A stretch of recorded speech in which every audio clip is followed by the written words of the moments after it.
आज कितीतरी बहिणी आहेत की भावांचं नाव घेत नाही आणि कितीतरी भाऊ आहेत की बहिणींचं तोंड बघत नाही. कारण काय? माझा भाऊ मला हिस्सा देत नाही म्हणून मी त्याचं नाव घेत नाही, हे बहिणींचं उत्तर आहे. आणि माझी बहीण जमिनीमध्ये सारखा हिस्सा मागते म्हणून मी तिचं तोंड पाहत नाही, हे भावाचं उत्तर आहे. अरे, तुम्ही एका आईच्या गर्भातून जन्माला आलेले आहात. विसरलात ते बालपण.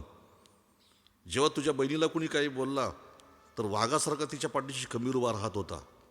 आणि ही बहीणसुद्धा लोकांना सांगत होती, अंधाराची रात आहे, आकाशाची साथ आहे आणि मी कुणाला घाबरत नाही, माझ्या पाठीशी माझ्या भावाचा हात आहे. कुठे गेलं ते नातं?